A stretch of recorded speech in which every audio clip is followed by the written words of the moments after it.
तो आज हम सोलर सिस्टम के बारे में पढ़ेंगे।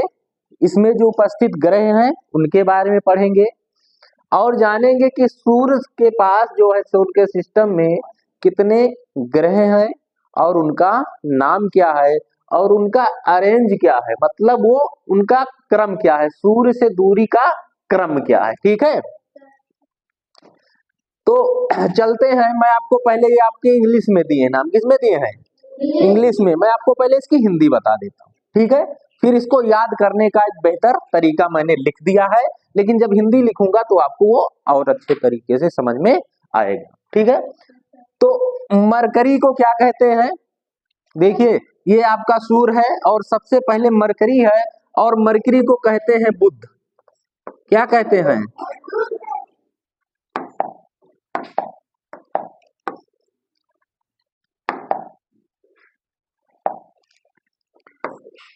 क्या कहते हैं? बुध। अच्छा, ये सूर्य के सबसे नजदीक दिख रहा है। उसके बाद बुध के बाद होता है शुक्र। क्या होता है? शुक्र। शुक्र के बाद होती है हमारी पृथ्वी, जिस पर हम रह रहे हैं। कहाँ हम रह रहे हैं? पृथ्वी पर। और पृथ्वी के बाद होता है मंगल। क्या होता है? मंगल। मंगल के बाद क्या होता है? बृहस्पति। क्या होता है? बृहस्पति होता है। बृहस्पति के बाद होता है शनि। कौन सा ग्रह है? शनि ग्रह है।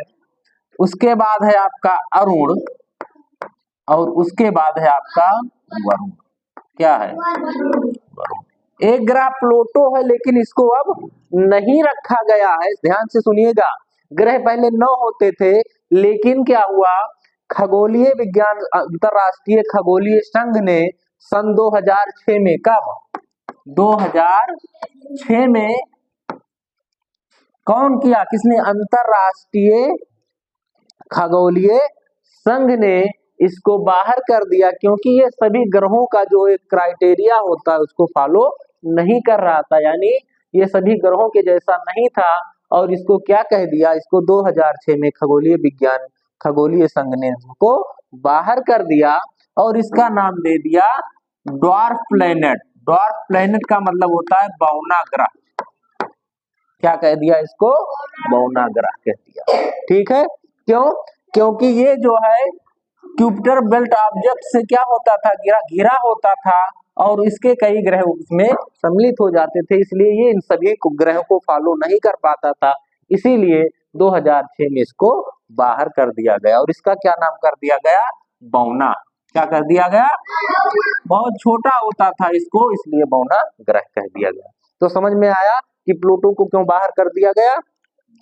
उसके बाद अब हम इसको आपको याद करने की ट्रिक बताते हैं। याद करने की ट्रिक बताते हैं। आप ऐसे याद करिएगा, बसपा की मायावती सेब खाती है। क्या खाती है?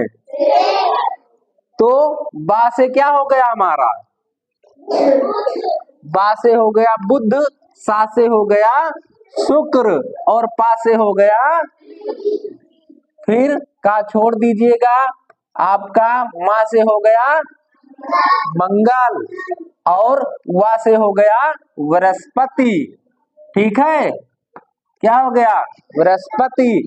और सा से क्या हो गया? शनि।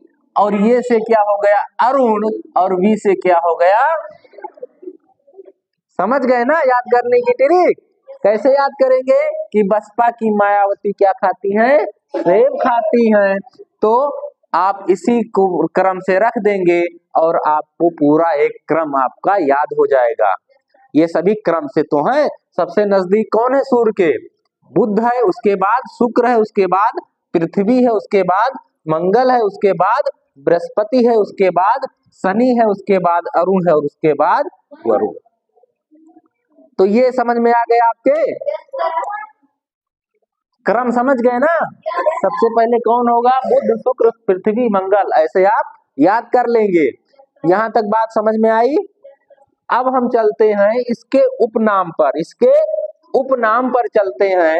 तो उपनाम अगर हम देखें तो बुध, आप ये देख रहे हैं कि ये जो है सबसे पास है, तो ये जल्दी चक्कर लगाएगा इसके कि ये जल्दी चक्कर लगाएंगे?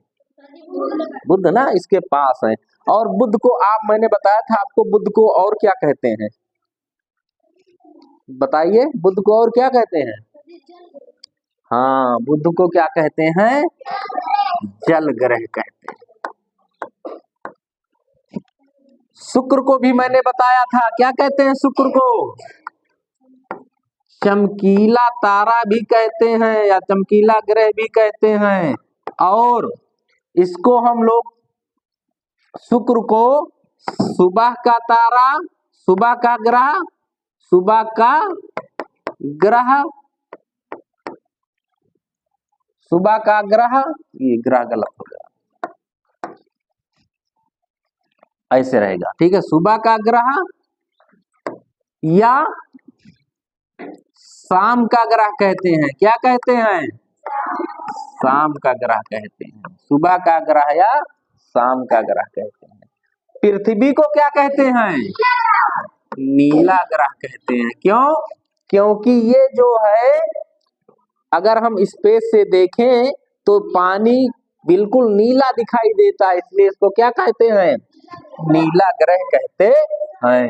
मंगल, इसको हम लाल ग्रह कहते हैं। क्यों? क्योंकि इसकी जो भूपर्टी है, इसके जो वो क्या है, आसपास की चीजें हैं वो क्या है, सब लाल दिखाई पड़ती हैं, इसलिए इसको हम लाल। जुपिटर ये सबसे बड़ा ग्रह होता है। बृहस्पति आपका कौन सा ग्रह होता है? सबसे बड़ा ग्रह है, सबसे बड़ा ग्रह है। इसी को हम जायंट, दानो, जायंट माने क्या होता है? दानो ग्रह भी। ये हमारा क्या है? शनि। क्या है ये? देखिए इसके तरफ चारों तरफ एक वलय है, एक रिंग है, इसीलिए इसको हम रिंग ग्रह भी कहते हैं या वलय ग्रह भी कहते हैं। वलय ग्रह या रिंग ग्रह भी कहते हैं। क्यों? क्योंकि शनि के चारों तरफ क्या है? रिंग पड़ा हुआ है, इसको हम रिंग ग्रह भी कहते हैं। अरुण, क्या कहते हैं अरुण को? ये बर्फीला ग्रह है। क्या है ये? बर्फीला ग्रह है। चारों तरफ क्या है?